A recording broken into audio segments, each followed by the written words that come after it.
TikTok वाली चुड़ैल। मुंबई के एसकेएस कॉलेज में रवि इंजीनियरिंग की पढ़ाई कर रहा था।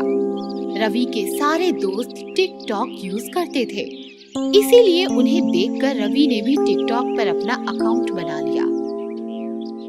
रवि कई दिनों से टिकटॉक बना रहा था, पर उसके फॉलोअर्स नहीं बढ़ रहे थे। एक दिन रवि कॉलेज से घर लौटा और अपना फोन चेक किया तो उसे एक नया टिकटॉक वीडियो चैलेंज दिखा। उस वीडियो में एक लड़की शहर की एक सुनसान भूतिया बिल्डिंग में जाकर आई एम डेयरडेविल कहती है और दूसरे टिकटॉक वालों को ऐसा करने के लिए चैलेंज करती है। मुंबई में उस बिल्डिंग के बारे में कई अफवाहें थी, लेकिन फॉलोअर्स के लिए रवि ने चैलेंज एक्सेप्ट किया। ये सही मौका है फॉलोइंग बढ़ाने का। रवि के दोस्त अरुण ने उसे बिल्डिंग में जाने से मना किया, पर वो नहीं माना और अगले दिन ही भूतिया बिल्डिंग में टिकटॉक वीडियो बनाने के लिए चला गया। रवि ने रिकॉर्डिंग चालू करके जैसे ही आई एम डेयरडेविल कहा तो उसके पीछे दरवाजा अपने आप ही बंद हो गया और बिल्डिंग में जोर जोर से हंसने की आवाज आने लगी।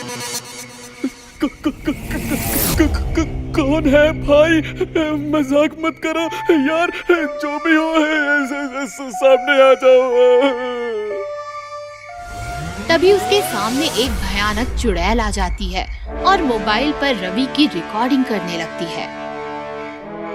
मजाक नहीं, मौत, तेरी मौत होने वाली है। ये कहते हुए वो रवि पर हमला कर देती है और उसे मार देती है। रवि की तरह ही आरिफ नाम का एक लड़का भी चैलेंज के लिए उस बिल्डिंग में आया, तो उस चुड़ैल ने उसे भी मार दिया और वीडियो बनाकर टिकटॉक पर अपलोड कर दिया। रोज रोज हो रही मौत के कारण लोग घबरा गए और टिकटॉक चलाना ही छोड़ दिया। और अगर गलती से भी कोई उस चुड़ैल का टिकटॉक वीडियो देख लेता तो वो सम्मोहित हो जाता और उस भूतिया बिल्डिंग में चला जाता और वो टिकटॉक वाली चुड़ैल उन्हें बेरहमी से मार देती थी। टिकटॉक वाली चुड़ैल की बात पूरे शहर में फैल गई। एक दिन अरुण अपने चाचा को रवि के बारे में बताता है। बच्चों को 10 बार कहा था कि वो बिल्डिंग भूतिया है, उससे दूर रहो, लेकिन ये आजकल के बच्चे हमारी सुनते कहाँ हैं और फिर पछताते हैं। नहीं चाचा, मुझे बात कुछ और लग रही है।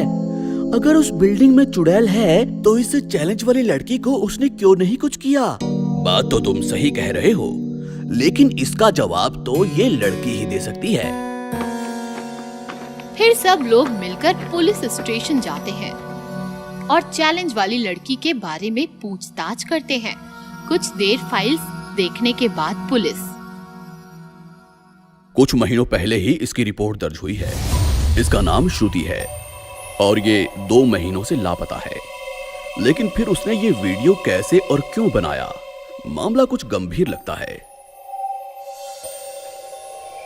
फिर पुलिस उस बिल्डिंग की जांच के लिए जाती है, लेकिन उन्हें वहां कुछ भी नहीं मिलता। सर, वो चुड़ैल टिकटॉक वीडियो बनाने वालों को ही मार रही है, तो शायद टिकटॉक बनाने पर ही हमारे सामने आएगी। फिर अरुण रिकॉर्डिंग चालू करके कहता है आई एम डेयरडेविल, और ऐसा कहते ही वो चुड़ैल सबके सामने आ जाती है। क्या बात है, आज मरने के लिए पूरी बारात आई है।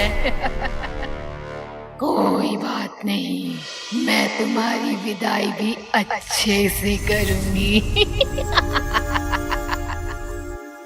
और चुड़ैल अरुण पर झपट पड़ती है।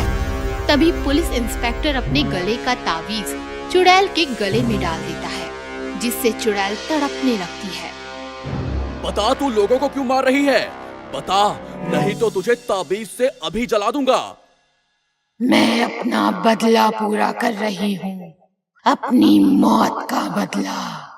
मैं टिकटॉक पर काफी फेमस हो गई थी और इस बात से मेरे दोस्त मुझसे जलते थे।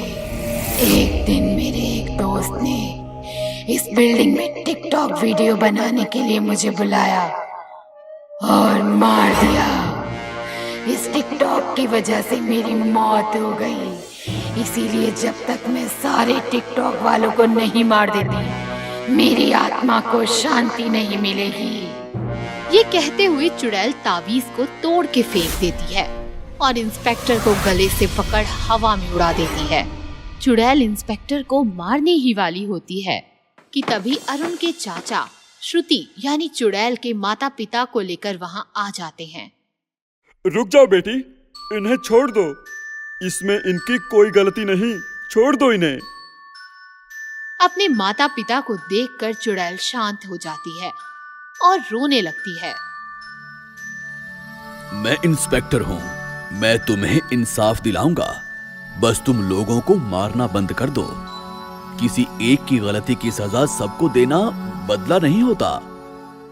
फिर पुलिस श्रुति के दोस्त को गिरफ्तार कर फांसी की सजा दिलाती है और श्रुति की आत्मा की मुक्ति हो जाती है।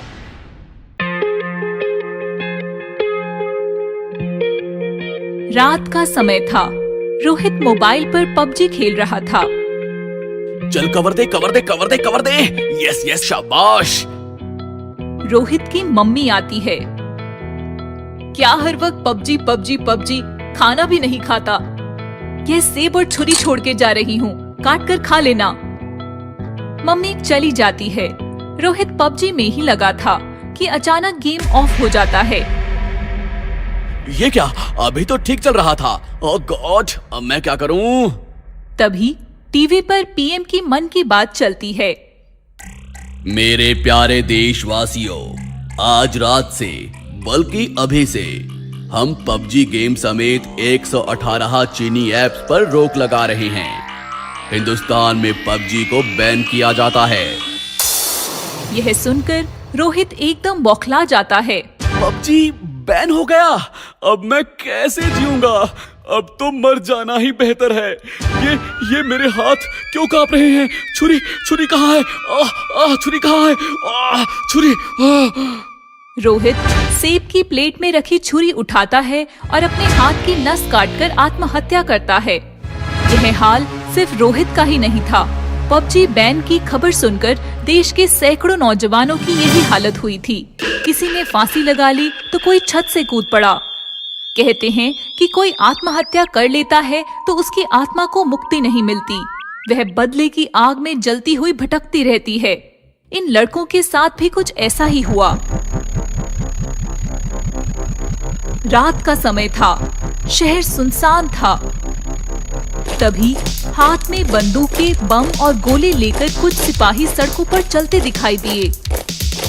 सड़कों पर चलते लोगों को लगा कि होगी कोई मिलिट्री की फौज, पर यह वह भूतिया फौज थी जो अब पबजी खेलने सड़क पर उतरी थी। 1 2 अटैक! बंदूकें चलने लगती हैं, बम गिरने लगते हैं, गली मोहल्ले फटने लगते हैं। सड़कों पर चलती गाड़ियां और इंसान खेल की तरह भूतों का खिलौना बन जाते हैं। यह हाल सिर्फ रास्तों का ही नहीं था, बल्कि अपने घरों में भी कोई सुरक्षित नहीं था। भूतिया फौज एक बिल्डिंग को घेर लेती है। हर घर, हर दरवाजे पर जाकर बम लगा देती है। घरों में घुसकर लोगों को छलनी करने लगती है। पुलिस आती है, बिल्डिंग को घेर लेती है। हमने तुम्हें चारों तरफ से घेर लिया है, हथियार डाल दो और सरेंडर कर दो। पुलिस को देखकर सारे भूत हंसने लगते हैं, आसमान में उड़ते उड़ते गोलियों की बरसात करते हैं। What? सर, अंधेरी में हमला हुआ है, हमें निकलना चाहिए। अभी तो यहाँ थे, अब अंधेरी। हम इंसान हैं और वो भूत। हमारे अंधेरी तक पहुँचते पहुँचते वो कहीं और निकल जाएंगे। तो सर, अब करें तो क्या करें? दिल्ली फोन घुमाओ। दिल्ली को शहर के हालात के बारे में पता चलता है तो दिल्ली भी कांप जाती है। सरकार पर विरोधियों का प्रेशर बढ़ जाता है। ये सरकार बस अपने मन की बातें करती रहती है। देखा, पबजी बैन करने का नतीजा, कल 100 नौजवानों ने आत्महत्या कर ली और आज वही 100 नौजवान भूत बनकर शहर में पबजी खेल रहे हैं। आखिर ये सरकार क्या कर रही है? पीएम ने तुरंत डिटेक्टिव करण को बुलावा भेजा। करण, शहर की हालत का अंदाजा आपको है। आपने ऐसे ढेरों केसेस निपटाए हैं। क्या मैं आपका टिकट बुक कर दूं? कहिए कब निकलना है? करण शहर में आता है, पुलिस अफसर के साथ बात करता है। दिन में गायब रहते हैं और रात को हंगामा करते हैं। आप उन्हें कैसे रोकोगे? इन भूतों की कमजोरी है पबजी, और कमजोरी का फायदा उठाना करण अच्छी तरह जानता है। रात होती है, करण को फोन आता है। सर, पुलिस हेडक्वार्टर पर हमला हुआ है। करण तेजी से पुलिस हेडक्वार्टर की तरफ निकलता है। इधर भूत बम और बंदूकों से हेडक्वार्टर्स का नामो निशान मिटा रहे थे। जय पबजी, जय पबजी, जय पबजी, जय पबजी। तभी वहां करण पहुंचता है। जय पबजी। भूत करण की तरफ बढ़ते हैं। जय पबजी, कौन है तू? मैं डिटेक्टिव करण, मोदी जी ने भेजा है मुझे। हमें मारने के लिए? हम उसी वक्त मर गए थे जब पबजी बैन किया था। अब मरेंगे नहीं, सिर्फ मारेंगे। तुम गलत समझ रहे हो। मैं मारने नहीं, समझाने आया हूँ। मतलब? देखो, पबजी हमारा नहीं, हमारे दुश्मन देश का गेम था। उसको बैन नहीं करते तो चीन की अर्थव्यवस्था मजबूत बनती और वो चीनी हम पर हमला करते। इससे हमें कुछ लेना देना नहीं है।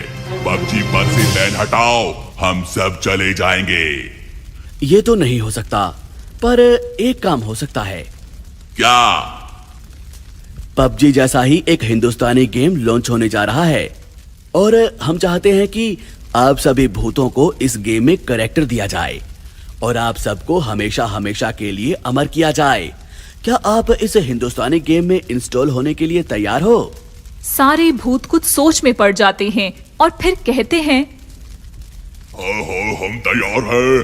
बोलो, हम क्या करें? आप सब इस बोतल में आ जाइए। जल्दी ही आपको नए हिंदुस्तानी गेम में इंस्टॉल करके लॉन्च किया जाएगा। सारे भूत बोतल में घुसकर कैद हो जाते हैं। करण बोतल का ढक्कन लगाता है। सर, क्या सच में पबजी जैसा गेम लॉन्च करने वाले हैं? आप भी पबजी खेलते थे? नहीं सर। फिर आप बेवकूफ कैसे बन गए? मान गए सर आपको भी और मोदी जी को भी। आप दोनों को शत शत नमन।